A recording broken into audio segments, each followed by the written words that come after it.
नमस्कार, मैं हूं अंजलि कृष्णा। चलिए देखते हैं यूपी की शाम की 10 बड़ी खबरें फटाफट अंदाज में, सिर्फ क्लीन न्यूज यूपी पर।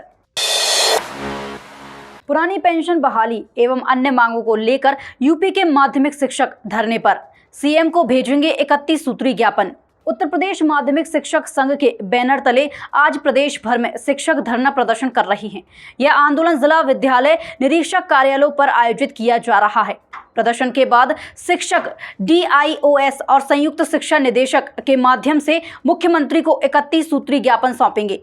इसमें पुरानी पेंशन योजना की बहाली, ऑफलाइन स्थानांतरण, शिक्षकों को मुफ्त चिकित्सा सुविधा और वित्त विहीन विद्यालयों के शिक्षकों को समान वेतन जैसी प्रमुख मांगे शामिल हैं।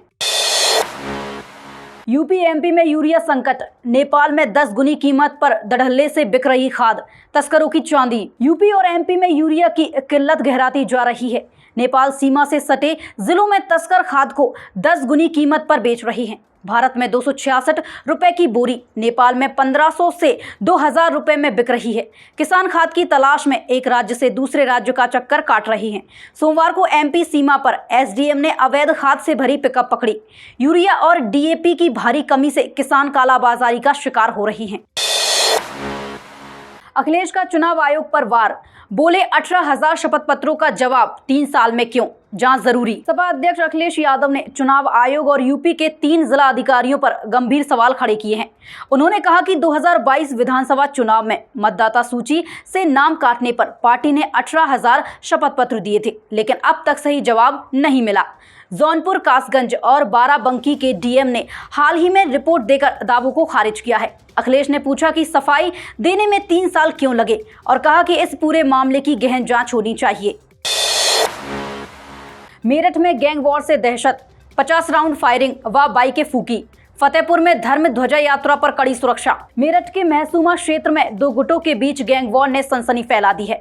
ग्रामीणों के मुताबिक करीब 50 राउंड फायरिंग हुई और 2 बाइकों को आग के हवाले कर दिया गया। घटना से पूरा गांव दहल उठा, लोग घरों में दुबक गए। पुलिस ने मौके पर पहुंचकर हालात काबू किए। वहीं फतेहपुर के मलवा कस्बे में विश्व हिंदू परिषद की धर्म ध्वजा यात्रा को लेकर सुरक्षा बढ़ा दी गई है।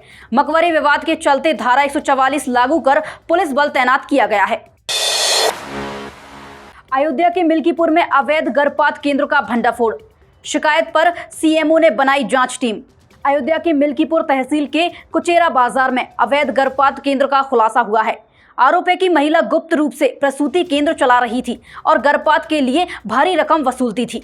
शिकायतकर्ता इमरान गुलामी हकानी ने CMO को पत्र देकर गिरोह की गतिविधियों की जानकारी दी। आरोपी के पहले भी मामला उठने के बाद स्वास्थ्य विभाग और पुलिस मिलीभगत से दबा दिया गया था। अब CMO ने टीम गठित कर जांच शुरू कर दी है। फतेहपुर में मकबरा विवाद के बीच विहिप की धर्म ध्वजा यात्रा, धारा 144 लागू, चप्पे चप्पे पर पुलिस तैनात। फतेहपुर के बिंदकी तहसील के मलवा कस्बे में विश्व हिंदू परिषद की धर्म ध्वजा यात्रा निकाली जाएगी। यह आयोजन विहिप की 61वीं वर्षगांठ पर हो रहा है। यात्रा बिंदकी से चौडगरा होते हुए अभयपुर तक जाएगी। इसमें बजरंग दल, RSS और अन्य हिंदू संगठन शामिल होंगे। मंदिर और मकबरे को लेकर चल रहे विवाद के कारण क्षेत्र में धारा 144 लागू कर दी गई है। प्रशासन ने सुरक्षा को लेकर कड़े इंतजाम किए हैं और पूरे इलाके में पुलिस बल तैनात किया गया है। गोरखपुर से जम्मू कश्मीर तक सीधी ट्रेन सुविधा, छपरा उधमपुर स्पेशल के ट्रिप सितंबर मध्य तक बढ़ाए जाएंगे। त्योहारों और यात्रियों की भीड़ को देखते हुए रेलवे प्रशासन ने Chhapra Udhampur via Gorakhpur summer weekly special train की अवधि बढ़ा दी है। अब यह ट्रेन सितंबर मध्य तक चलेगी। इससे गोरखपुर, बस्ती और गौड़ा समेत पूर्वांचल व बिहार के यात्रियों को जम्मू कश्मीर तक सीधी यात्रा का विकल्प मिलेगा। पहले लंबी दूरी की यात्रा के लिए अलग अलग ट्रेनें बदलनी पड़ती थी। विस्तार से यात्रियों को अतिरिक्त दिनों में टिकट मिलने और यात्रा में सुविधा की उम्मीद है।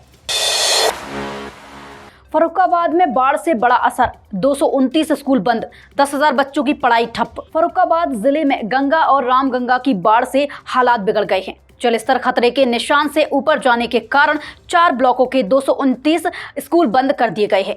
इससे करीब 10,000 बच्चों की पढ़ाई पूरी तरह ठप हो गई है। सबसे ज्यादा असर राजेपुर ब्लॉक में है, जहां 105 विद्यालय बंद हैं। शिक्षा विभाग ने 600 शिक्षकों को सुरक्षित स्कूलों में तैनात कर दिए हैं। विभाग का कहना है कि हालात सुधरते ही एक्स्ट्रा क्लास से कोर्स पूरा कराया जाएगा। उन्नाव चित्रकूट में दर्दनाक सड़क हादसे, ट्रक डंपर भिड़ंत और बाइक घसीटने से 5 की मौत, कई घायल। उत्तर प्रदेश में सड़क हादसों की दर्दनाक तस्वीर सामने आई है। उन्नाव जिले में ट्रक और डंपर की आमने सामने टक्कर में आग लगने से 3 लोगों की मौत हो गई, जबकि एक गंभीर रूप से घायल है। दूसरी ओर चित्रकूट में तेज रफ्तार ट्रक ने बाइक को 200 मीटर तक घसीट दिया, जिसमें 2 युवकों की मौके पर ही मौत हो गई। हादसे के बाद ट्रक चालक फरार हो गया। पुलिस ने दोनों घटनाओं में जांच शुरू कर दी है।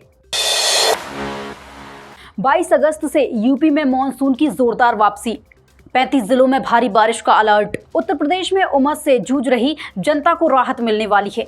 मौसम विभाग ने 22 से 26 अगस्त तक मॉनसून की जोरदार वापसी का पूर्वानुमान जताया है।